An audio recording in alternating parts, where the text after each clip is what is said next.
Over the past few years, coaching small business owners from around the country, one of the things that I've learned is that y'all do not lack intensity. Folks, passion is kind of the price of admission if you want to start, lead, and own your own business. So I don't doubt your passion. But what I've seen is that the difference maker between business owners that fail and those that succeed is that the ones who succeed, the ones who win at the highest level, are the ones who have a plan for consistently executing on the things that matter most over an extended period of time. And that begs the question, what matters most? From the Ramsey Network, this is the EntreLeadership podcast, where we help business leaders grow themselves, their teams, and their profits. I'm your host, Alex Judd, and today we get to sit down with two of our senior leaders here at EntreLeadership, Daniel Tardy and Sarah Sloyan. And I am so excited because they're going to walk you, the small business owner, through the things that we have identified here at EntreLeadership matter most for your organization. We call them the 6 drivers of business success. And if you're going to grow as a leader, as a team, and as a business, you're going to have to focus on all 6 of them. Now, 6 drivers, it sounds super simple, but just like most things, it is far from easy. Alex, I remember the first time that I started learning about business. I started hearing from my dad and my granddad these different phrases that were businessy phrases, like things like a P&L and income statement and sales and marketing and revenue. And I think business is such a fascinating world, but it's also really complicated because there's all these words and these models and these different ways of doing business. And then you get to hear most businesses fail. You're like, well, crap, how do they fail? And how do you make sure you don't fail? And, you start learning about it and you kind of get excited to explore this world, but then you also realize it's Pandora's box and it just keeps going. And there's so much infinity when it comes to what it takes to win in business. And that was the backdrop of what I stepped into a leadership role in business for the first time, essentially going, there's so much here. It's so confusing. It's so overwhelming. I'm going to do my best. I got a few things figured out, but I still feel like there's something in my blind spot that's going to take me out. And I don't really know what to focus on. And so the key with all of this is we have figured out that business actually isn't that complicated. We just make it complicated. And we've spent a lot of time with Dave, with our leadership team, and looking at our journey and looking at thousands of customers that we've worked with. And we've said, what's true with all these businesses that's making them work? And what we figured out is it's really about 6 simple things that if you'll focus on these 6 things, you're going to win and you actually don't have to worry about anything else. And so we took this very complicated, overwhelming space that for people like me tend to feel intimidated with how much complexity there is and go, let's just put the cookies on the bottom shelf and go, what are we really talking about here? And I know the last time we had a conversation here, we talked about those different stages that we've really realized every small business, including our own, goes through, from the treadmill all the way to the peak performer and ultimately the legacy builder. And it seems like, Sarah, that there's kind of like this option of like, you can either wander through those stages on your own or you can follow a guided path. And it seems like the path is the better option for the business owner. I mean, it's my preferred option just because I feel like if I can get to where I'm wanting to go faster because someone else has forged the way and can say, hey, here are the key milestones. There's a reason why I don't usually take all the back roads when I'm trying to get somewhere fast. I like all the back roads when I've got the luxury of kind of, if I'm just trying to see the sights. But if my purpose is getting somewhere, then I want to get there, as efficiently as possible. So yeah, I'd love having kind of a roadmap and signs that I'm on the right path for those things. Well, and I would even argue you don't really wander from the treadmill to the Pathfinder to the Trailblazer. Most people, if they don't focus on these 6 areas, they never actually get off the treadmill. So it's not just a matter of do you want to get there fast or slow, or do you want to take the long way or the short way?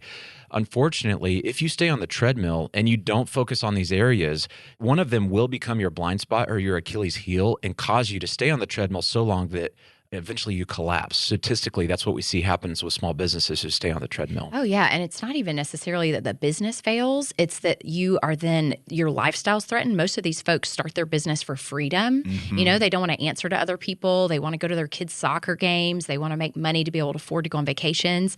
And if they stay on that treadmill, they never actually get to do those things. Well, and it's crazy. Sometimes it's like, unfortunately, we'll coincide with business owners. We'll meet them when they are just sick and tired of being sick and tired. And it's like, I'm just so fed up with being trapped by the thing that I built. And it sounds like that's what this path is about. Yes, totally. Yeah, I mean, I feel sad when I hear that because I know so many business owners, they believe that there's a better way. That's why they started. But use the word feeling trapped by the thing they started, and it's very normal for a small business owner to end up in that spot where they feel trapped. They feel desperate. They feel hopeless.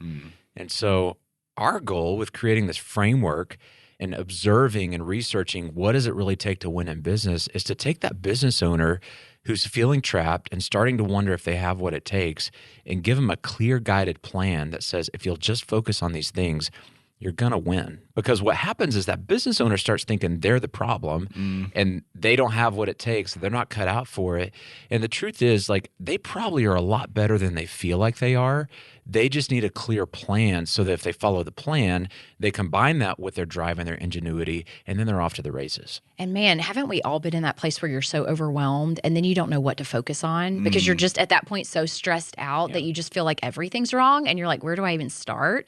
And that's what I love about these 6 drivers is it gives you kind of that focus. I think focus is what's the key here is you can focus on a lot of things and do a kind of a mediocre job, or you can focus on these 6 key things and that will drive your business forward. And it seems like it's a never-ending process, right? Like regardless of where you are, this is something that is ongoing. Yes, that's what was so fun is we were talking to Dave about this as we were kind of identifying these things. And it was really neat to hear him talk about how he is still going around these drivers, that you're always focusing on these things, no matter how big, no matter how successful. And I thought that was really encouraging. It's not this thing that you just kind of check off. It's this game that you engage in and that you thrive from. Well, that's how you know that you've really hit on a principle, because a principle is timeless and a principle is not contextual to a certain size of business or a certain industry. When something can essentially be universally true, and we believe these 6 drivers are universally true across all types of businesses, all sizes of business, and we've really stress tested this thing and tried to break it and make sure that that was the case. And when you refine it down and go, no, it's really stood the test of all the specific applications, small, big, North America, South America, Europe. I mean, all of these companies, like this is true in businesses everywhere. Then you can go, okay, I can really take this to the bank. I get super excited when I know that Daniel and Sarah and our leadership team are in a room locked in there with a whiteboard because I know that good things are going to come out of that, and that whiteboard always looks like a beautiful mind. But before we jump into each of these different drivers, where did this really come from? Like as you step back and said, okay, let's observe and let's create a framework that every small business in America can follow to win. What were you pulling from and how did you come up with what you came up with? Well, it was a combination of things. I think we started with our own story. And when you look at how Ramsey Solutions has progressed over the decades, it's pretty incredible to look back on. I love hearing Dave. We really sat down with Dave and said, tell us some stories. And he started talking about when he had not so proud leadership moments and how he's grown from those. And it was awesome. And then we started, like Daniel said, looking at, we have interacted with so many business owners. And so we started thinking of certain people in our heads and saying, okay, let's take so-and-so's path. Where are they now? How did they get there? So it's really been from taking a concept and then stress testing that across all of the business owners that we know, that we've spoken to, and their journeys. Yeah. I mean, we certainly, so much of it's foundational to Sarah's point on the way that Dave has built this.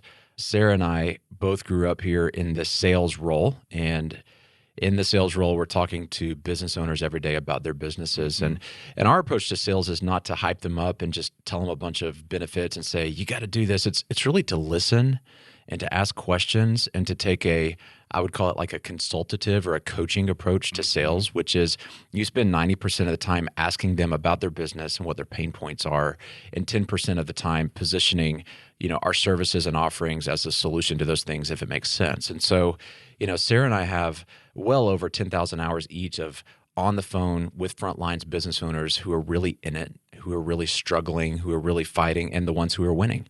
And then we've got all these clients through the years who have been winning, who've gone from that treadmill to peak performing businesses. And so as we started developing this framework, I reached out and started calling some of those clients and I said, tell me your story again. Tell me EntreLeadership intersected when you were on the ropes and you were basically desperate, and then you did what? Okay, you went to this event and then you went back and you told your team what exactly? And I just started mapping a lot of these stories and listening and looking for those themes. Actually, I interviewed my dad, who's a small business owner, who went from kind of that treadmill state when he picked up the business to he's now a peak performing business. And I said, what were the critical, he was in my office and on a whiteboard where we're mapping with a dry erase marker these inflection points and basically just taking the stories and making sure those stories actually validated these frameworks and principles that we were starting to kind of refine. And we get back with Dave at his house and we take a few hours in his living room and have several of us sitting around with more flip charts and more, whiteboard sessions. And we just kept beating up on this thing. When I said earlier that we stress tested it, it wasn't like one afternoon, like we threw it up on the wall and we're like, oh, that's it. That's good enough. Let's go. I mean, we really have spent a lot of time ensuring through research, qualitatively, quantitatively, sales calls, talking to people. Alex, you're one of our coaches, and we've been talking with you and with our other coaches and going, in the coaching process, is this true of what's going on with these businesses who are going from, again, the treadmill to the peak performing businesses? And so we've just been so excited to see that it's been validated over and over and over again. And it stood the test of not only Dave's story, but thousands of real businesses out there, not just a shiny idea that we just kind of pulled out of our ear. What was fun is last fall we had our Master Series event, and it was the first time we had talked publicly about the framework, the stages, and the drivers. Yeah, it was crazy. And it was a little nerve-wracking because we had never talked. I mean, we had talked one-on-one, but we had never in such a large setting talked about these. What was it, like 400, 600 people? I think it was 650 people. Yeah. Okay. And not that I was counting. Yeah, it's like, I think 650. And so it was the first time we did this, and Tardy got up on the stage and talked about it. And then I think our director of executive coaching, John Felkins, got up and talked about it. And then Dave got up and talked about it in different settings, if I'm remembering correctly. And it was so cool to be in the foyer of that hotel during the breaks because people were buzzing. And they were saying, yes, I'm totally here on the stage. And it's because I have a flat tire in this area. And it was so cool to hear them self-identify and be able to give words to something that they had frustration around. That really was the first time for me where it just made my heart leap because we had done this homework. We had tested it, like Daniel said, across thousands and thousands of real businesses one-on-one. But then to hear the communication between these tribe members talking about it, that was awesome. And so we did a whole conversation where we talk about the stages of business. And if y'all haven't listened to that yet, we'll put the link to that in the show notes as well. But what we're talking about today is the things that every small business owner should be focusing on if they want to go from one stage of business to the next. And if they don't want to become trapped, if they don't want to plateau. Isn't that right? Yes. And I was just going to say, selfishly, I have loved this process because, I mean, we're going through this too, and there are moments, like Daniel said, we came up through sales. Alex, I didn't know what P&L stood for. And so there's been plenty of moments of like, do I have what it takes? Do I know what this, okay, we've never encountered something exactly like this while I've been in this role. So it's been awesome to kind of go back and center myself and say, okay, well, there's 6 areas that I need to focus on to win in business.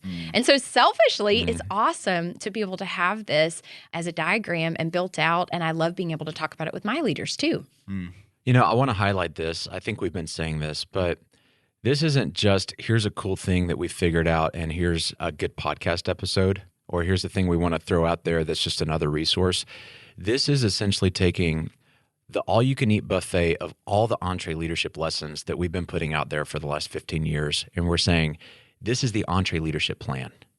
This going forward is going to be the drumbeat of everything that we filter, how we produce content from EntreLeadership, how we organize our live events, how we do guest selection for our podcast. It is the framework. If people are familiar with Dave Ramsey's 7 baby steps on the money side, this is tantamount to those baby steps. Yeah. This is the EntreLeadership game plan. And so this is a big moment because we're actually launching this, and it's not going to be the last time that you hear about it. This isn't just another podcast episode. This is the framework. framework. This is how we believe in EntreLeadership. You should be running your business, and we're going to continue to build on this platform. But this framework is the thing. So I want people to really tune in and take notes. And even if you're driving, maybe pull over and write this down, because if you get these 6 things right, you are going to win in business. I love that. John Maxwell says that an educator takes something simple and makes it complex, and a communicator takes something complex and makes it simple. And to your point, what you just said is, you said we're taking years of work and observation and testing and failure and success, and we're boiling it down into 6 critical targets. So let's dive into these. And the first one, I don't think that's an accident that this is first. It's the personal side of leadership. Why is it so important that this is the priority at the outset? Oh, gosh. Well, because you are the lid, right? If you're not growing, your business can only be as good as you are. And that's something that I've had to really confront. The reality is what my business needs from me a year from now is very different than what it needs from me today. And so if I'm not continuing to push and grow, the business isn't going to be able to grow, and everybody under me is going to be stagnant. And so personal has to come first. And you're right, these are in an order. They really drive, each one kind of builds off the others. And so you are at the center of your business, and you are key to making all of this happen. And so that's why personal absolutely has to come first. You know, when I started in leadership, I was a terrible leader, and there was so much that I didn't know. There's so much growth that I needed to do personally. I had a lot of insecurities. I had a lot of ego. I had a lot of feeling like I had to have it together. And so I manufactured a lot of performing or showing off or trying to fake my way through it. You know, the whole fake it till you make it. That's not really a great plan. You know, I mean, faking it out loud in front of a team when you really have no idea what you're doing, that's not good leadership, and the team can pick up on it. But that was me, and I sucked as a leader. And through some pain and through some feedback from people letting me know how bad I sucked, I started going, I don't want to stay here. I want to figure out, I want to be a good leader. And, you know, honestly, I initially wanted to be a good leader because it was about me becoming a good leader. But it wasn't until I figured out that that's not the right reason. That's not the calling to leadership. The calling is, how can I better serve the team? How can I better set up the team to succeed? And I realized I was holding the team back. You know, every problem that the team had really was a result of me not being a great leader. And so I had to do a lot of change in my heart and in my attitude and get really coachable and teachable and figure out, how do I grow so I can be the kind of leader that my team deserves?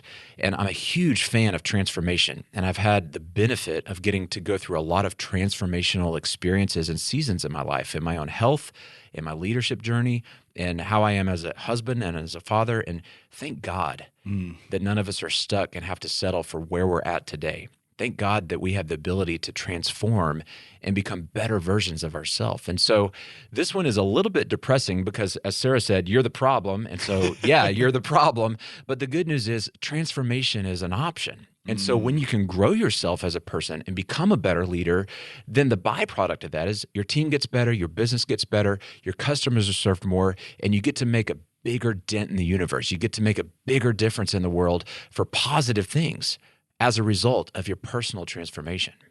I love when Dave tells that story about leaders are built, not born. You know, no baby comes out and they're like, this one's a leader. He's going to be great, or she's going to be great. Yeah. And it's so encouraging to think like, yeah, we can all totally do that. We can all make improvements. I think the key that what Daniel said is right. It starts with you having the right heart behind it. If your heart is, I want to be a better leader so I can make more money in my business, I hate to tell you, that's not going to get you there. If your heart is, I want to serve my team better, I want to serve my clients better, and I want to grow so that I can do that, man, the sky's the limit. It's so interesting. A lot of times at our events, we'll have conversations with business owners, and they would call themselves accidental CEOs, where they're like, I just started this thing because I liked it and because I couldn't work for anyone else. And then one day I looked behind me and there were actually people following me, and I'm supposed to pay them, and like they're looking to me for guidance. But a lot of times I think those folks find themselves in that treadmill or that pathfinder position where they're like, okay, I love the idea of personal growth, but I'm getting to the office at 6 a.m. and I'm leaving at 10 p.m. And this is the blessing and burden of owning a small business. So where on earth does personal growth fit? Like, what am I supposed to do? What are y'all's thoughts there? Well, I mean, the first thing that comes to mind is, what do you want? Do you want to stay on that treadmill? Do you want to be coming in at 6 a.m. and leaving at 8 p.m. every night and missing your kids' soccer games and just grinding it out and, not knowing if it's ever going to actually hit the way that you thought when you started this thing? Like, what do you really want? Do you want it to be better? Do you want it to be more peaceful to run your business? Do you want your work-life balance to actually show up in a way that your family feels that? What do you want? If you want it to be better, you've got to start with believing that it can be better. And then you got to believe that you, not the outside circumstances, but that you as the leader can do something about it. That you can actually change your circumstances by changing who you are. And when you get that mindset and you decide, I want it to be better and I can do something about it, you figure out the personal growth thing. You figure out how to work it in. You figure out how to make trade-offs and go, you know what? I'm going to let that little fire burn over there for a little bit, and I'm going to go read a book so that today I'm getting better putting seeds in the ground so that I get new fruit tomorrow that's going to more than offset the fact that I let that little fire burn short-term. You figure that stuff out when your desire's deep enough. That's so good. I'd love to know, just from y'all's personal perspective, is there a specific habit or a specific rhythm? Maybe it's talking to someone, maybe it's podcast, maybe it's book. Is there something you've applied yourself that has really been effective for you growing personally? Because I think it's different for every person, but I'd love to know y'all's perspective on that. Totally. So I'll start with the fact that I have 3 tiny kids and I have a team of 67 people.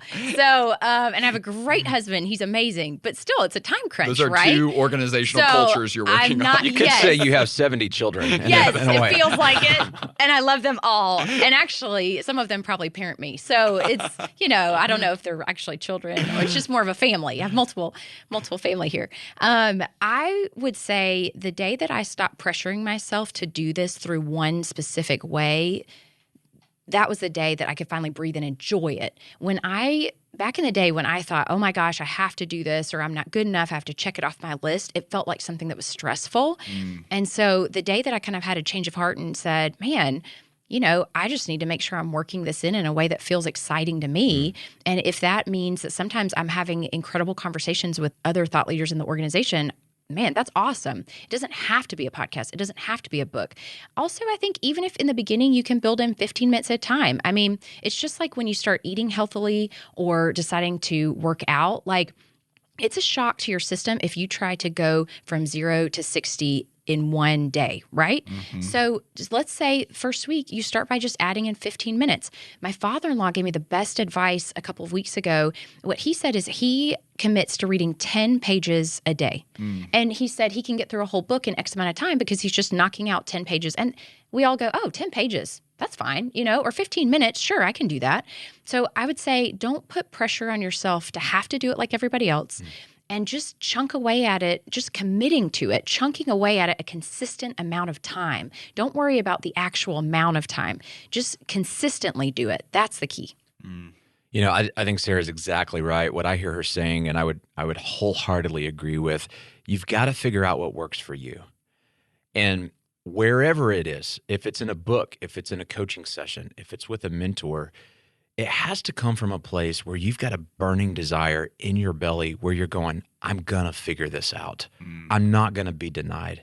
I desire so deeply a better future for me, for my team, that I'm going to go through all the options. I'm going to test and try different formats. And I got to tell you, I buy a lot of books, but I don't finish a lot of books. You come to my house, you're going to see a lot of books that I started, I highlighted some, and then I got excited and I moved on. And if you just looked at my bookshelf, you go, man, Tardy's quite the reader. No, I'm just a constant sponge for, let me grab that, let me jump in, get a little bit, take a little bit, and move on. And for me, I got to have the inspiration of books, but I also got to do the audible thing on podcast and audiobooks and things like that. I got to be talking to people. I got to bounce ideas off people. So I think what you got to think about is, when is a season in your life where you were learning something new and you really enjoyed it and you went from struggling in that thing to getting pretty good at it? What was true for you? And it's going to be different for every person. Sometimes it's like, man, I read a great book on that thing and I am a book person. Buy more books. Yeah. Someone else is going to go, I had a coach that could tell I was struggling in class and I wasn't really connecting academically with things, and I never really could get into books. But I had this coach. He would just sit down with me after practice, kneecap to kneecap, and he'd look in my eyes and he would tell me that he believed in me. Maybe you need a coach. Maybe you need a mentor. So I think you got to try all of the above and find your combination. but we all kind of lean towards, I'm a kinesthetic learner. I'm visual, my wife, she actually needs to see words on the page, and I need to see illustrations and images and charts and graphs and things moving around. And so I can learn more off of watching a YouTube video where she's going to dive more deep into a textbook, So, Sarah's exactly right. You got to figure out, how do you learn?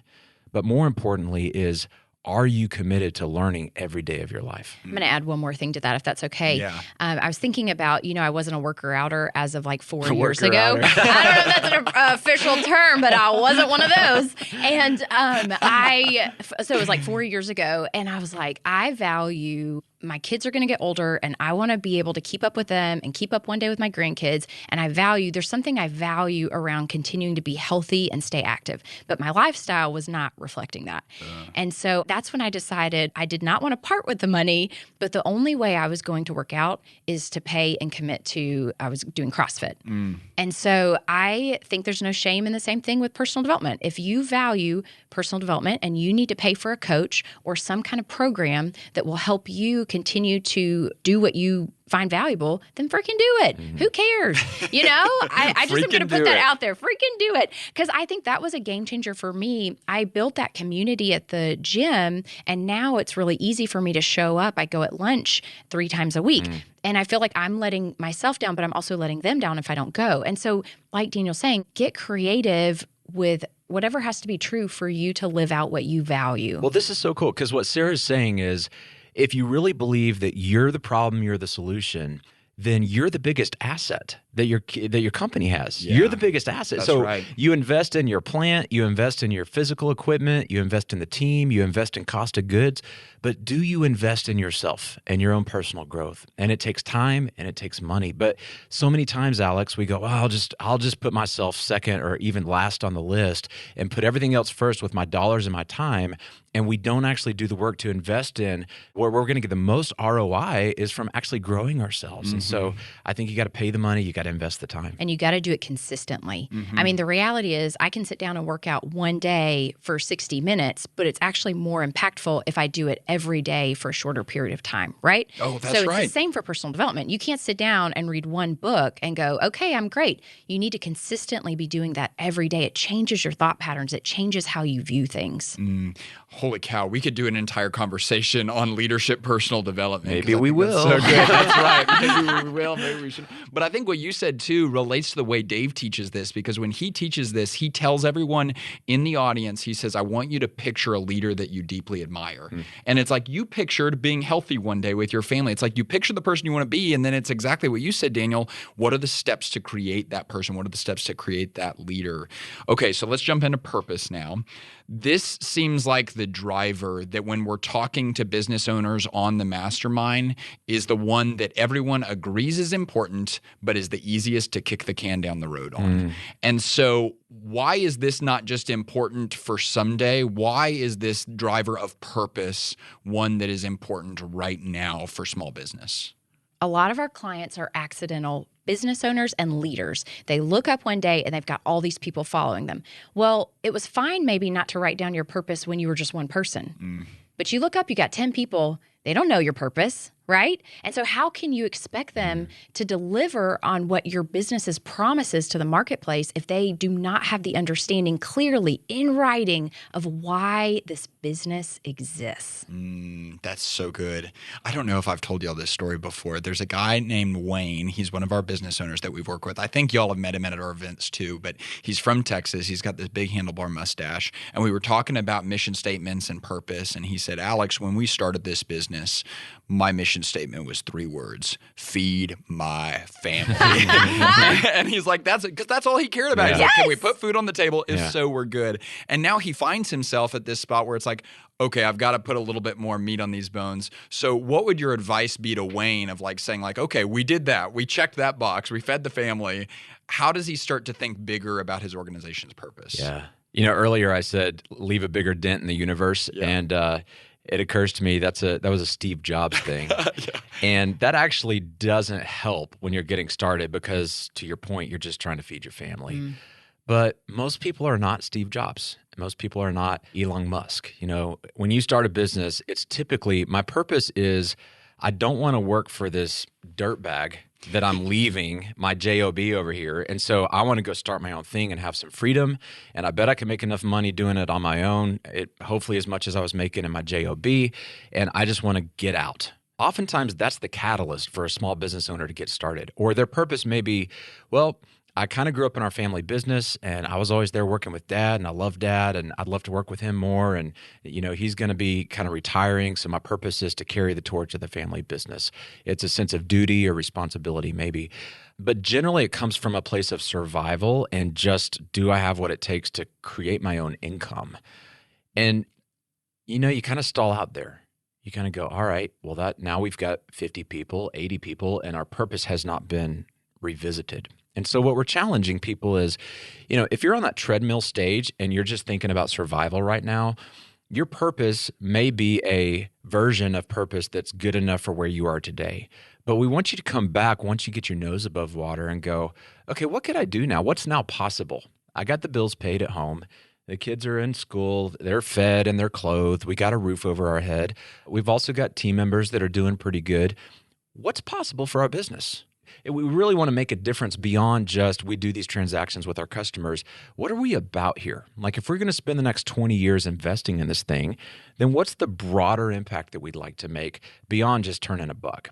So I think the purpose is one of those things that it goes on the shelf when we forget to come back to it because, it needs to evolve as our business evolves. Mm-hmm. But what we can tell you is it has to evolve beyond just growing your bottom line for your team to be excited about following you to the full potential of what your business is capable of. And no pressure, but this really originates with the owner, the founder. There's something special that God has wired that person to do, and that is why this business has flourished. And so you really have to do some soul seeking. Other people can't tell you what your purpose is or what your business's purpose is. This is what you uniquely, Luke Lefevre, our creative director over all of Ramsey's Creative, he talks about what is it that God has wired you to do that you can't help but do. And a lot of times that's what the business has turned into, but no one has ever identified it. It's like, I'm just good at this thing, so I've started a business because I really need to make some money and feed my family. That's right. So when you're revisiting purpose, it doesn't have to be this mysterious thing. Spend some time thinking about what is it you can't help but do? Or what is it out there that you're mad about that you want to change out there? That is usually what kind of fuels your business. And our purpose here at Ramsey Solutions is providing biblically based, common sense education and empowerment that create hope for everyone in every walk of life. We've said it 1 billion times. And that word hope is really the centerpiece. Can you speak to what that gives you as a leader to be able to have that one thing you can always point to as this is why we exist? Well, what it gives me and what it should, this is a good litmus test for, do you have a good purpose statement? And that is, can the team get excited about going on that trip? So when we say we deliver hope, we give people hope, does that make people light up? Is there something in every heart that's represented by the team in the building that kind of starts beating a little faster? Like, yeah, I want to do that. I want to be a part of something like that. So, you think about your purpose. Your business should be a vehicle that takes you to the purpose destination, right?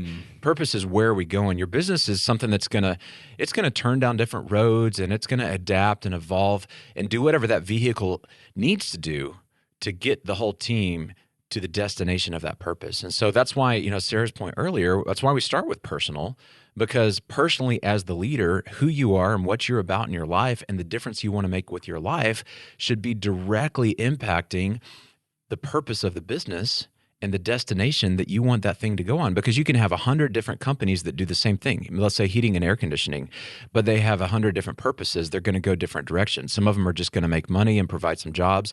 Some of them are going to change their entire communities. Some of them are going to take, if that business owner values, let's say kids with special needs, they're going to take the profits out of that business and they're going to start a program that helps special needs kids in that community. Well, that's a different purpose. Same company. They all do heating and air conditioning, right? But it's a different purpose because that's what's important to that leader.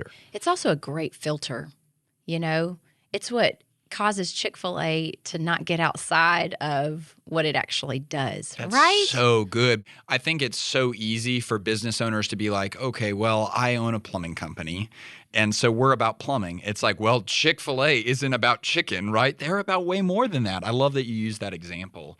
Okay, so we talked about personal. We talked about the purpose driver of business. Now let's jump into the next one. It's people. And we always say business is easy until people get involved, right? This is my favorite one. I love this one. Okay, so explain that. You just got this huge Oh my gosh, smile I on just your love face. it. This is my favorite. Why is it your Daniel would favorite? have a different favorite because we're wired differently. Yeah. I love the people element of And I things. tolerate people. That's what Sarah's really saying. No, that's not true. That's not true. But we light up differently. Like, I love the idea of building this team and rallying them around what we have said is the purpose to serve these clients. I love giving people, believing in them more than they believe in themselves. I love giving them constructive feedback so that they can be the person that they want to be. I love just everything about that. The hiring, the firing, the accountability. Like, I love all of it. Even the firing and the accountability. Well, I think done in the right way, right? Because I think if people want to, everybody has this vision of who they want to be, whether they've acknowledged it or not. And I think when you can, as their leader, tap into that potential, you're just holding them to what they said they wanted to be. That's so good, man. Okay, Daniel, for someone that this isn't, maybe it's not your favorite, it's something that you're really good at, though, and it's something that you've focused on. My assumption is that the reason why you'll say it might not be your favorite is because you're such a hard-driving personality. Like, you are a very results-oriented person. You move really fast, and I think that's a lot of the business owners that we work with a lot of the time. How have you developed in this arena to make sure that people is a crucial priority? Because EntreLeadership is known in our business as really valuing and putting people as a priority. So how did you get there? The journey I've gone on, Alex, is I started out in the business world and sales, really trying to prove to myself that I could figure it out. And I've always been very goal-driven and objective-driven. And it took me a while to realize that if I don't really value people and see myself as a part of a broader team, then it's going to be a really lonely journey. And I might even get to the top of that mountain, but I'm the only one there to enjoy the view. And that's a really sad place to be. And I think I come at business oftentimes from, like Sarah's saying, the business model and the strategy and the goals. But you do this long enough and people come in and they work with you and then they move on. And, I've had some experiences where God has really brought me to the end of myself. I've had experiences where, people that have worked for me have moved on and there's brokenness in those relationships. I've even had the unfortunate experience where somebody who moved on, I got the call that they had passed away. And you get that phone call and you evaluate everything that your life is about. And you really question as a leader, am I being the kind of leader that's really empowering and building people in a way that's not about me and my agenda in this business, but it's doing what Sarah's talking about, which is unleashing their full potential, allowing them to become who they're really capable of being, and how can I serve them as a leader in a way that sets them up to thrive? It's an area where I'm not as gifted. I mean, the reason the EntreLeadership team is so strong as a team is because Sarah Sloyan is a people builder. I mean, she invests relationally and she's very natural and she's very intentional with that. I'm not as natural, but I've learned to be very intentional. That's so good. It seems like it's been an intentional decision on the part of leadership within our EntreLeadership team to make sure that we keep people a priority as we grow really rapidly. We're now 70 people. I think I was hire number 23. And I've heard you use the phrase a lot, Sarah, scale with soul. So what does that look like practically? What does that look like in action to make sure that as we grow, we keep people front and center? Yeah. So first I want to just point out that all of these drivers, you are innately wired to be naturally good at some of these, and others are going to be your growth area. And so when you look across our leadership team, Daniel and myself and our other senior leaders, we are a real good balance of these things. And so it's always important to push to improve yourself in all of these areas. But the reality is you're also going to surround yourself with people on the team, that maybe that's why we have been such a great team is Daniel jumps up and he has these business ideas that are incredible, and then I can come over and rally the folks and talk through it. And so you don't have to be the end all be all. And I always botch this saying, but if you want to go fast, you go alone. If you want to go far, you go together. And that's why I love the idea of team. Is you come together and you go far, and it's a marathon together. And so going back to your question, how do you scale with soul? It has been harder as we've gotten larger. You know, when we all sat in cubicles that kind of opened up to each other and we were one lane, it was really easy. Communication was super easy. You just yelled up the thing like, hey, this person's coming to this event. Make sure you get on the info, you know. Some of us still yell up the thing, but that some of that doesn't change. Yes. So it was super easy, you know, when there were 7 of us. And so I've really had to spend some time thinking about, and that's where we started our core groups. Is I started realizing there's a magic to our salespeople and our developers being genuine friends. Because if you don't have trust, you're not going to move very fast, if at all. And in order to have trust, you have to have that proximity and you have to know each other's hearts. And in order to do that, you have to spend time together, right? And so I started thinking about how do I continue to make sure that our developers and our creatives and our salespeople and our content folks and our marketers don't all just kind of separate and segment themselves into their discipline. And so what we've been doing is core groups, and we even did it virtually this morning. It was really fun. That's right. Well, what that has also done too is like, prior to that, everyone had a relationship on the team. Just everyone's relationship was with Sarah Sloyan. And it's like Sarah had 70 best friends. And it seems like part of what that's done is it's dispersed it a little bit so you're not the bottleneck on people having a relationship. Because that was the hard thing is I am so relationally driven that it kills me not to know. Like I have to know every single person's family, their spouse name, their child's name, how's that person doing? And I started finding that I was the bottleneck. I can't spend the time that I need to making sure that we're staying ahead strategically on vision and all of that good stuff if I'm spending literally all of my waking hours just checking in on 70 people's family members, you know? And I hate that. So I still am staying in touch, but I can't do that on a daily basis or even necessarily a weekly basis anymore. And so I had to take that and make sure that we still maintain that as a team.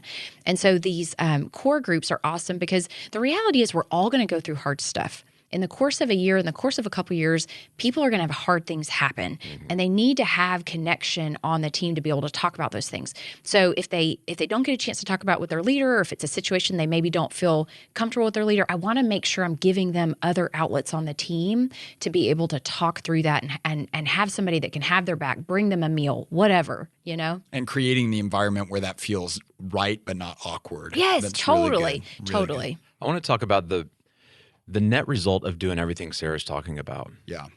Is you end up with a unified team. And if you don't have a unified team, there is no business model good enough. There is no marketing campaign savvy enough.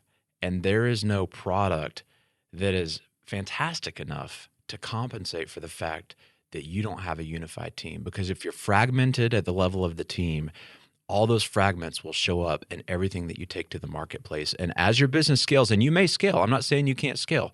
You may scale for a season, but then something is going to implode, and you will be able to do the autopsy on that and trace it back to the fact that you didn't have the unity. And the reason we don't have unity is because you're not doing the things Sarah's talking about, which is taking the time to build these relationships. Oh my gosh, and call out toxic crap.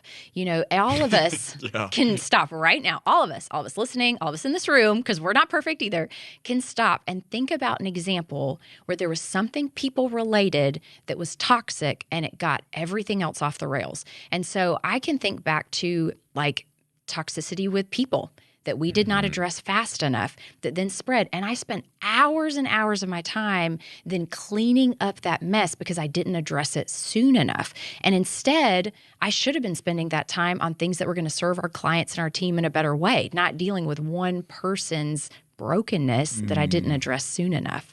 I love that because that highlights that this specific driver is one that you can't ever really take your eye off of. It's just you've got to always have an eye on it. And then there are certain seasons where you need to even level up. And if it feels funny, you got to address it with these people. You know, don't kind of put your head in the sand and think, I probably just heard that wrong. No. I mean, Stephen Mansfield talks about this. Explode it while it's a 2. Yeah. That's how healthy things happen. You wait to explode it when it's a 10. That's when things start to really break down and it causes hours of wasted time addressing it. So good. Okay, let's jump to plan. And this is the next one. So we did personal, purpose, people. And then the next kind of way that we build on this is having a plan. Explain to us what we mean when we say you need a plan for your business. What are we actually talking about with regard to that? It starts with, what are all these people going to do? That's right. It ties into that topic of unity. I got a team. Where are we going? What's my role? How do I know if I'm doing my job? So, planning, it can get really sophisticated and it can get academic, but essentially in our world, what we're talking about is people need to understand, why are we here? And you got to have a plan to communicate your purpose and your value and your mission statement. Everybody's got to understand why we're here. And then everybody needs to understand, where are we going over the next 3 to 5 years as an organization? What's our heading? What direction are we going as a business? And then everybody's got to you got to align on, if that's where we're going, where are we at today? And then we got to go, okay, what's in the way? What are we going to do about it? How are we going to clear those blockers? When we figure out how we're going to do that, that's our strategy. We start writing down and mapping with the team. We usually do this with, whiteboard sessions and flip charts. It's one of my favorite things. I geek out on it. And everybody's like, why do you This is care where all about the this so awesome much? visuals come from that you were talking all the about. Like, sketches. it's incredible. Yes, it's awesome. I like coloring pictures and drawing, and it's an excuse to basically be a kindergartner at work and get paid for it. No, but what we're doing is we're getting the whole team to speak into, where are we going and what's it going to take to get there, and then how do we turn that into a plan that we can take action on, that we can execute. And execute means everybody has a task walking out of this room.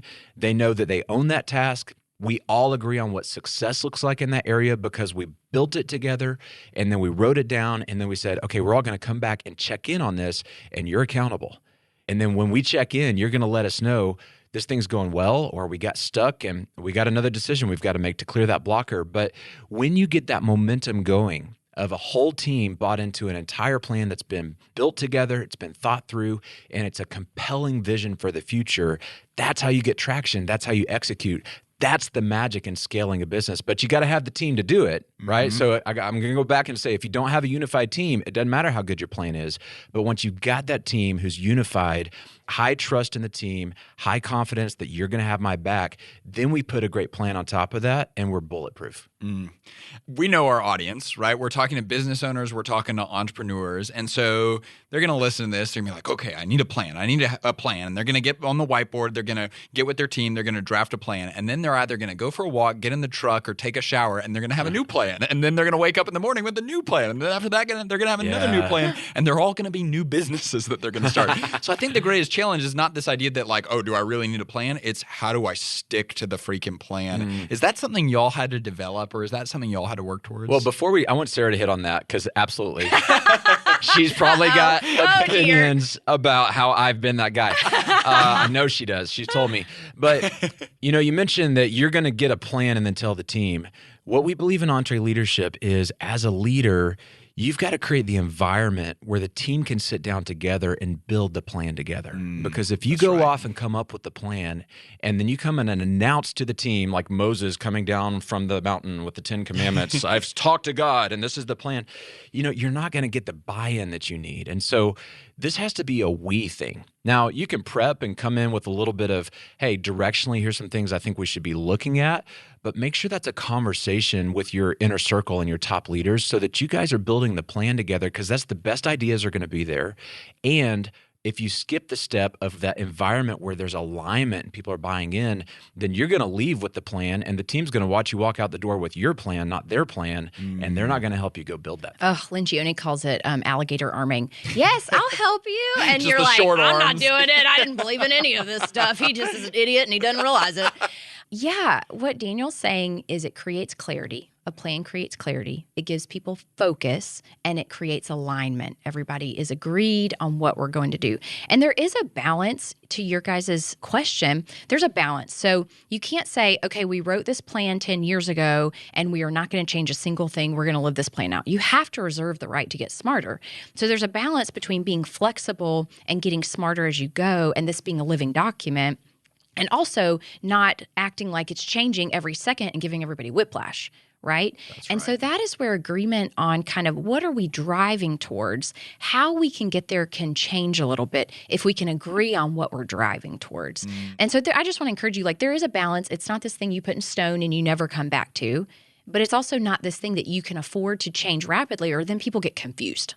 We should talk about the season when I would come in basically every week with a new idea, and I'm handing things to Sarah. I'm like, okay, we should do this now.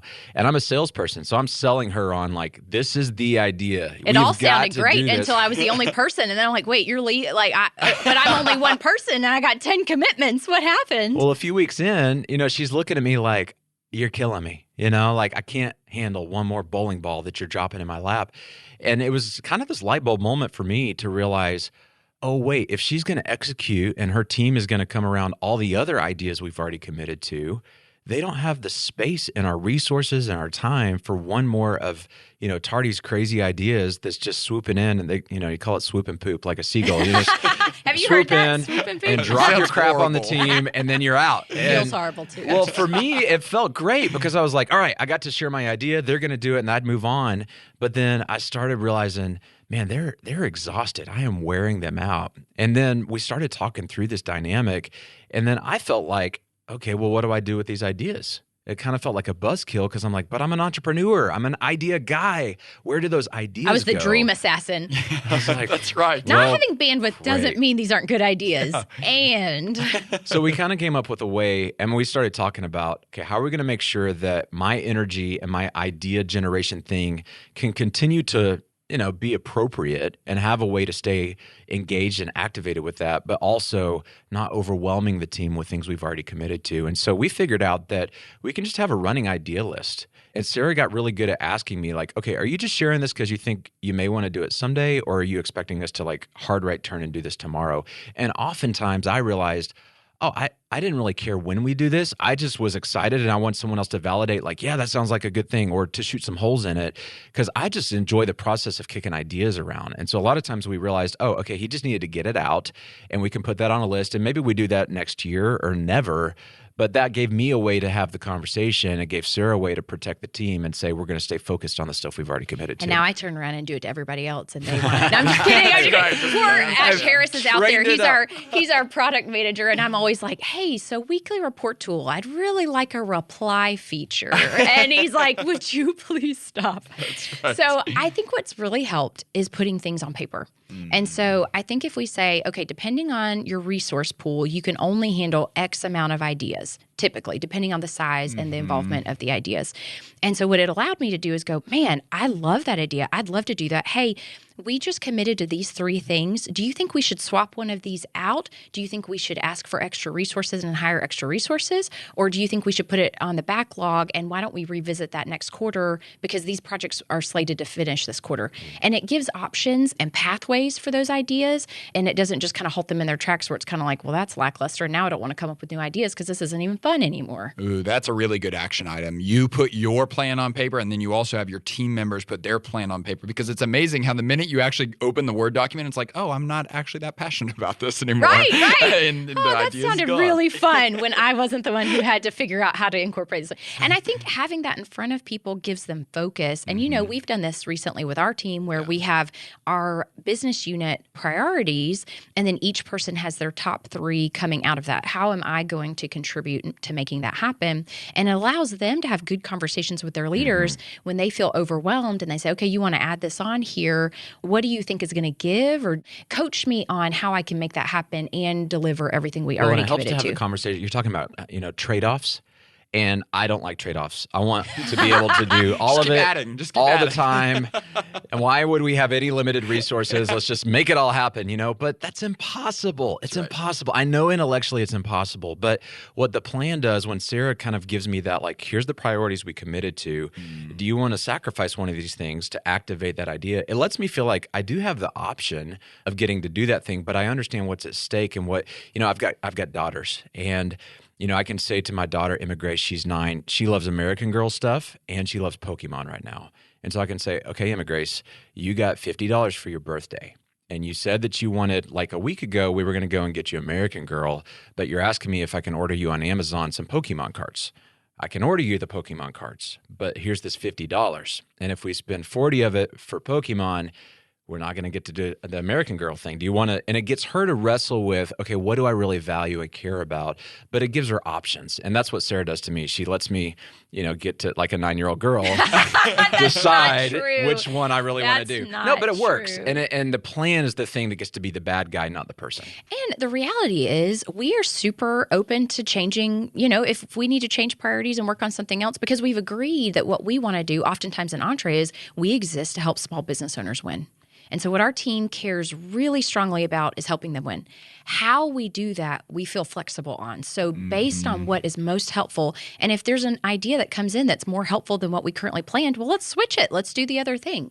But it helps you not be so willy-nilly like, okay, now we're doing 20 things and everybody's stressed out and that's really not good. that that's ever happened. That's right. Well, and you used the phrase before, and I want us to hit on that real quick because you used that phrase, I reserve the right to get smarter. And you use that with our team all the time. And I think what that does is that sets us expectations for us so that when there is a change, it's not like this is coming out of nowhere. It's like, oh, no, we said we might do this. So I think setting expectations. We had to do that actually this morning. So, I mean, you know how fast things are changing right now. We are trying to push things out that would be helpful in this time as quickly as possible. And so our priorities are rapidly. We're like, ship that. Okay, switch over to this. Do this. So I had a chat with the leaders via Teams this morning. This is all new and I'm loving it. And I said, hey, here are the projects that we've decided to move forward on. Thank you. And we're never going off on the side and being like, let's build a restaurant. Like these are things that we've all been talking about as a team. And I said, I know it feels like these things are shifting quickly. I want you to know that this is because we are continuing to get feedback from the marketplace, from our clients, and this is an intentional decision to move after these things. I think if you just kind of pretend that it's not a lot of change, people are going to eventually go crazy. If you let a little bit of the air out of the balloon and acknowledge, I know this is a crazy time. I know that we are working on different projects every single week when normally we have probably a month or multiple months to focus on a project at a time. We don't have the luxury of time right now. Our people are hurting. We're trying to get help in their hands right now. What they need is constantly evolving.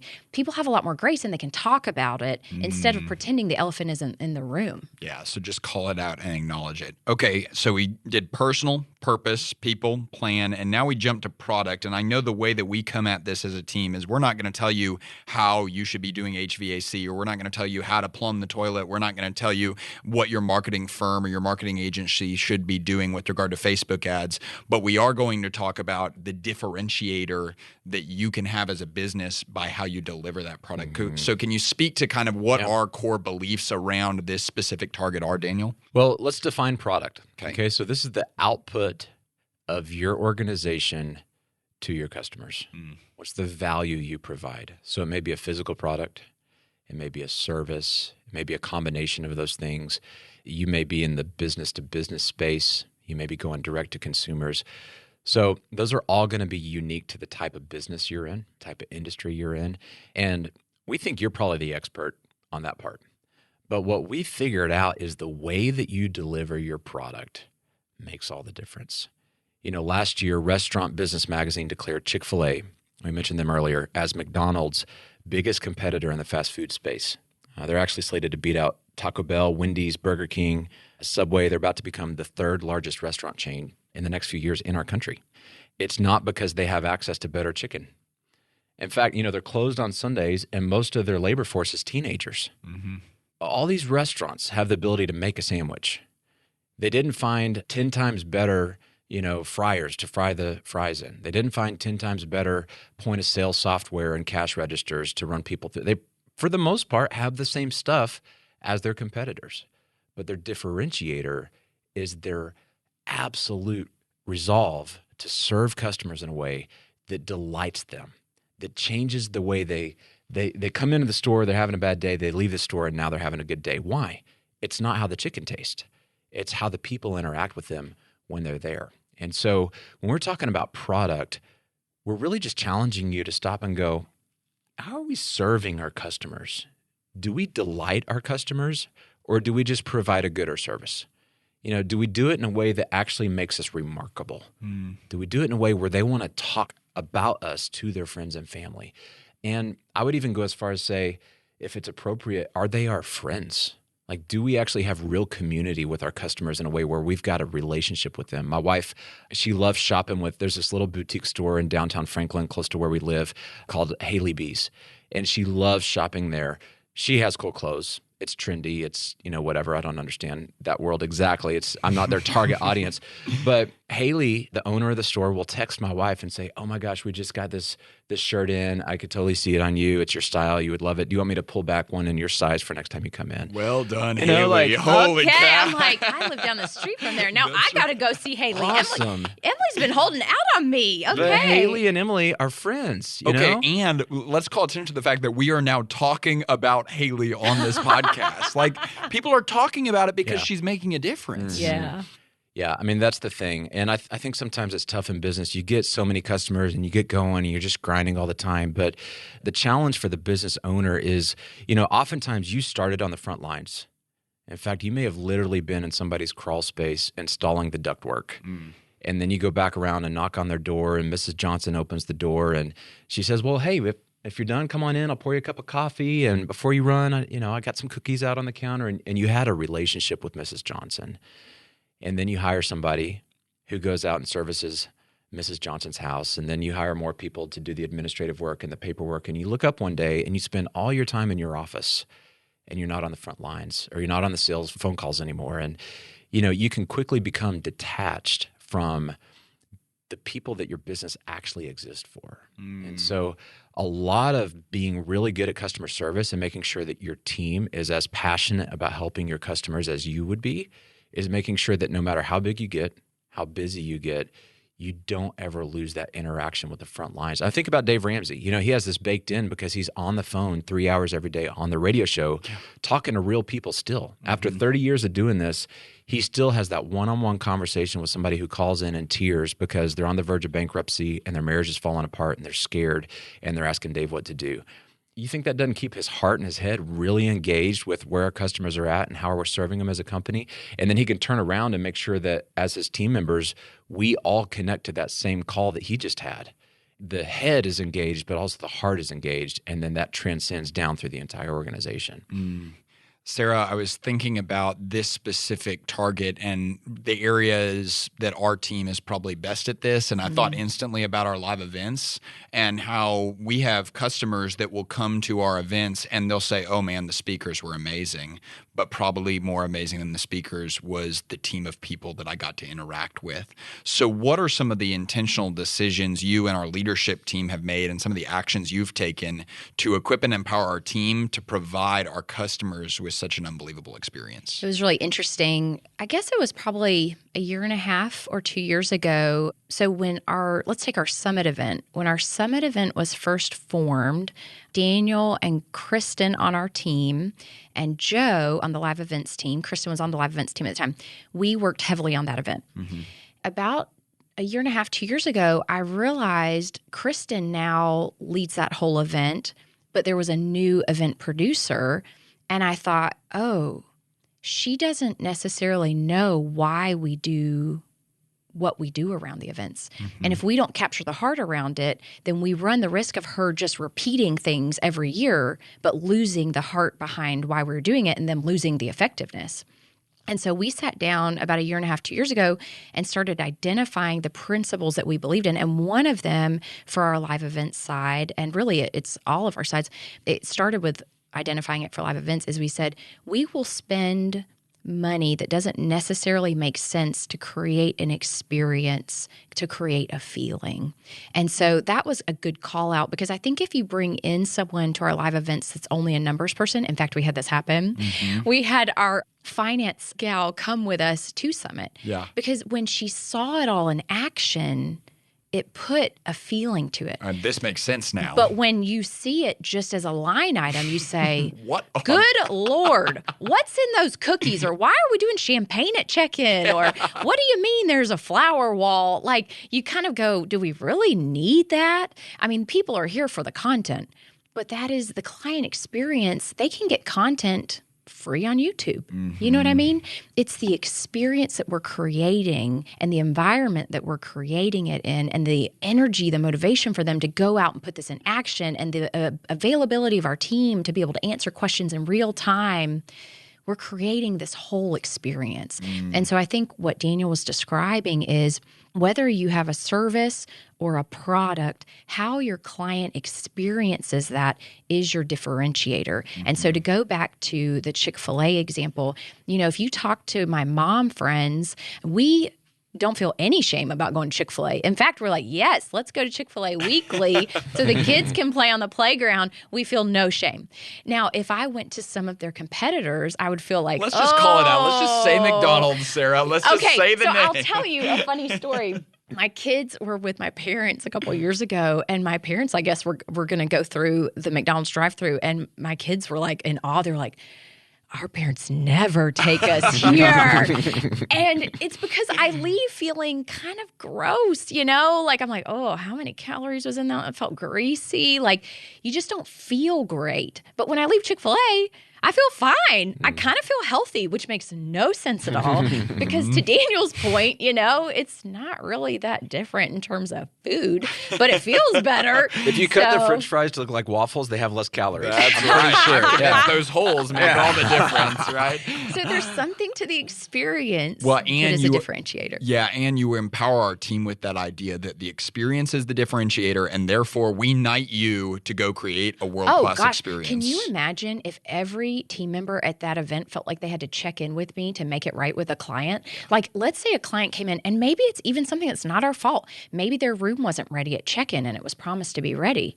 I mean, gosh, freaking make it right. And find out that problem while they're on site. I mean, can you imagine if they go home? We've got to mine for that kind of stuff, because if they go home, it's too late. It's harder for me to make that right with them and leave them feeling like, hey, we care. This matters. Let's do this right. So yeah, we teach our team to mine for that kind of stuff. And we teach them to like, hey, unless it's unreasonably $2,000, just figure it out. Yeah, make it right. We empower the team to just say, look, however you'd want to be treated, if you were that customer, use your judgment, figure it out. I can't stand the what's our customer service policy thing. Like if they have to check with a policy, that means they're not a person. And I don't want them on the team team if they're not. You, yeah, exactly. Yes, exactly. If I don't trust you to be able to make that decision, why did I hire you? Like we should have discussion. There's a deeper root thing here. And that goes into the idea that all the targets we've talked about thus far, and certainly with the last one as well, that if you're lacking in any of the 6, you better believe it's going to affect the other 5. Oh, for sure. Like if you hired the wrong people, it's going to affect your plan, it's going to affect your product, it's going to affect all of it. Okay, so let's jump to number 6 now, which is profit. And we've got a whole conversation with our CFO, Mark Floyd, where we dive into the tactics behind this target and really get into what it means to know your numbers. What I'd like to hear y'all discuss a little bit is it seems like for the small business owner, there is a risk that this can be a very emotionally laden topic because there can be guilt surrounding it and shame surrounding it and this weird feeling of like we're not only doing this for the money, but at the same time, money kind of matters. How do we come at that whole topic of being in business to make a profit? Well, the first way that we look at profit is to pan back and realize that it is a function of the 5 things we've already talked about. There's a reason this is number 6. In fact, we'll get a visual out to the tribe where you can see this, but it's actually a wheel with these spokes. And there's a reason the first one is personal, because it starts with you. And if you personally become the kind of leader that your company needs, and then you have a great, compelling purpose, a why for this is where we're going, and then you use that why to build a unified team to rally around that purpose, and then you work with that team to build and develop a plan. And then inside that plan, you have a great way of serving your customers. Guess what? Profits occur. Okay, so it's almost like a math function where it's like all 5 of these things above the line, you add them all up and then say the equal sign. Under the equal sign is profits. And so they're going to be the byproducts of serving people. We say all the time, if you will just help enough people, you're not really going to have to worry about money, okay? Because profit is the applause that your customers give you for doing a good job. And so if you're looking at profit as an evil thing, that if I get more profit, somehow I'm stealing from the consumer base out there, I'm evil capitalist that just is all about me, those people exist. But if that's your mindset about profit, you got to remember there's a couple ways to look at it. One is it's all about you and your lifestyle and you being a big shot. But at the end of the day, the other side of this is if you don't have profit, your business doesn't have oxygen. It's like a car with no gas in the tank. And so if you have a compelling purpose and your purpose is virtuous and it's noble and it's helping people in their lives, it's helping your customers improve the quality of their life. Well, if that's worth doing, then it's worth doing more of that. And to do more of that, you got to put gas in that car. And gas is in the form of profit. And by the way, if you're working your tail off, you should increase your lifestyle a little bit too. That's okay. We believe that you should improve your life, you should improve the lives of your team, and you should improve the lives of your customers. All three of those will occur when you grow your bottom line and you don't apologize for it. That's so good. And I think it kind of goes to that idea that Dave always talks about, that like when you provide a service of value to someone, they hand you these green certificates that have presidents' faces on them. And it's like money doesn't have to be this big deal that we're afraid of anymore. Sarah, you always connect with our team that whole interconnection of we track money and we track revenue here in our business. We've got scoreboards everywhere on our floor, but then you always draw attention back to that why. Can you speak to how you communicate that and the rhythm with which you communicate that to our team? Yeah, I think it's important to keep that purpose in front of us. So it's even as cheesy as in our stand-up repeating, we exist to help business owners win. Mm-hmm. And then we talk about, okay, well, nobody around here, this is not a nonprofit. We all have families we have to feed, baby needs new shoes, all that good stuff. And so you're taking your kids to Chick-fil-A every week. Yeah, Chick-fil-A Listen, it's only the littlest. That. Yeah. Oh my gosh, he's so spoiled. It's only the littlest, and he gets ice cream no matter what. Let's not even open the can of worms. But yeah, I think that really, I believe that our team should be educated on these things, because there's a certain point where I can't run around, and I don't want to run around and micromanage and make sure that we're making the right decisions, both in our spending and in our kind of driving top line. And so I want all of us to be educated in how a business happens. And it's not just for Dave and the board and myself to make money. It's that I want to be able to continue to pay you guys. I want to be able to fund these new projects. I want to be able to invest in our team. I have this dream of being able to invest in our team so that every single person gets to pick a personal development conference every year. That's part of them working here. Mm-hmm. I want to be able to afford to do that. And so I think when I can paint the vision of what I'm trying to do, we all have our own personal budgets. I mean, the business has got to have a budget too. And it was really fun the other day when we got to sit down with the team and talk through that and kind of say, okay, here's what happens. There's a top line, and here's how you make that up. Here's the different lines of businesses that we have. And then there's expenses, and here's what goes into that. And it was really neat to get to have that conversation with the team. It gives them perspective. So when I'm saying, man, I understand we'd like to make that higher, if I make that higher, that means I have to make a choice, okay? We've got these people coming up that I'd like to give pay increases to. It goes back to the idea of trade-offs. You know what I mean? And so I think the more perspective I can share with the team, and I think you speak to this because you can tell me if it's been helpful or not, but the more perspective I can share in how decisions are made around that kind of thing and why it's important and what we can do for our clients. I mean, there's some projects I'd love to do just for fun or just because I think they're needed. That's right. I would really like to have an 800 line, a crisis line for businesses in crisis. Now, that's not going to make us any money. Yeah. But I really want to be able to be that source for people 24 hours a day. Okay, well, people aren't just going to volunteer to do that for free.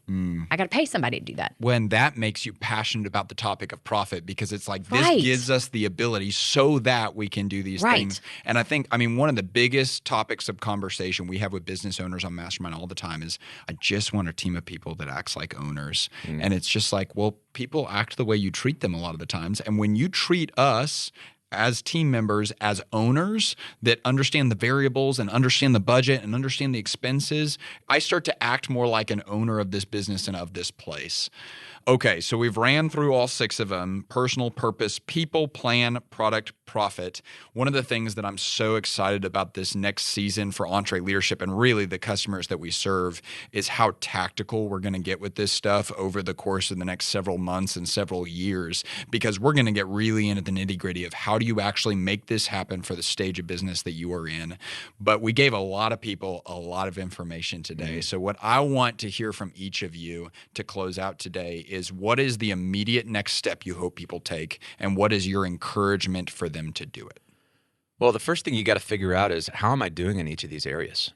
If these are the 6 critical areas that it takes to win in business and to go from that treadmill operator to a peak performing business, I got to check in and go, how am I doing right now? And then where are my gaps? Sarah mentioned earlier, there's going to be areas that you're stronger in and areas that you're weaker in. And when we close those gaps, and when you as a leader start to intentionally work in each of these 6 areas and have a plan to grow in these areas, your business is going to rise up.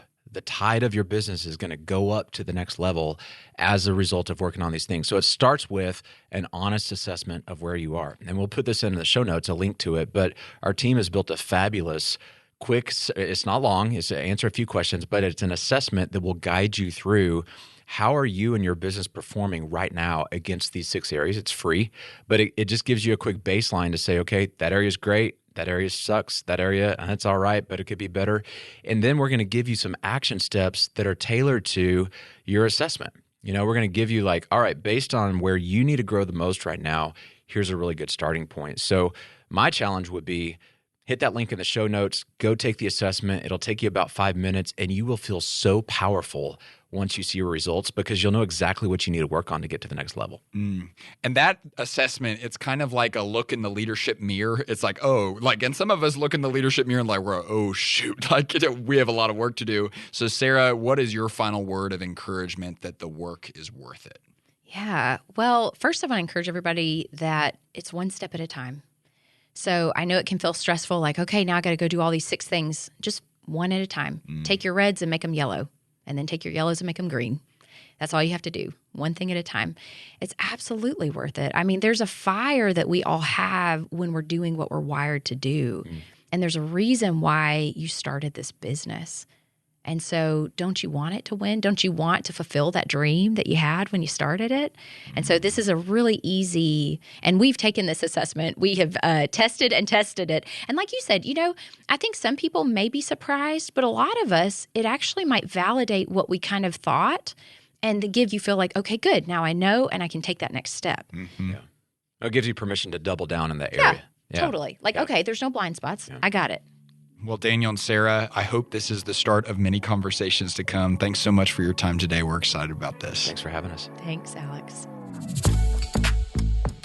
I just think the world of Daniel Tardy and Sarah Sloyan. And I think the reason why I think so highly of them is because they absolutely, for me, in my mind's eye, they exemplify what it looks like to grow in all of these 6 areas. Yes, they're my leaders, but also they're my friends. And one of the things that I've seen since I've gotten here is that this is not just a message that they teach and that they share with business owners around the country. This is a message that they've lived, right? And they are actively expanding their lid on what it looks like to grow consistently every single day in all of the 6 drivers of business growth. It's just so cool to see when someone lives in alignment with the message that they're sharing. And here's the deal. We want that for you, the small business owner. We want you to expand your capacity. We want you to lift your lid in all of the areas that matter most. And that's why we created EntreLeadership Elite. That's where we walk you through a guided path that meets your specific needs as a business owner. So whether that's group coaching or one-on-one coaching or access to all of the incredible content that our team has created around each of these 6 drivers, we want to make sure that you are executing on the plan that matters most for your business. So if you want more information and to sign up for EntreLeadership Elite, text Join Elite to 33444. Again, that's Join Elite, all one word, no spaces, to 33444. We cannot wait to help you get real results in the areas that matter most. Well, I hope you enjoyed this episode of the EntreLeadership Podcast. If you did, please give us a 5-star review and tell your friends to subscribe. For a chance to win a $25 Amazon gift card, you can review this episode by clicking the link that's in the show notes. And be sure to follow us on social media at EntreLeadership. This episode was produced by Tim Hull, and it was edited and mixed by Will Rudder. I'm Alex Judd, and on behalf of the entire EntreLeadership team, thanks for listening. We'll talk with you again very soon.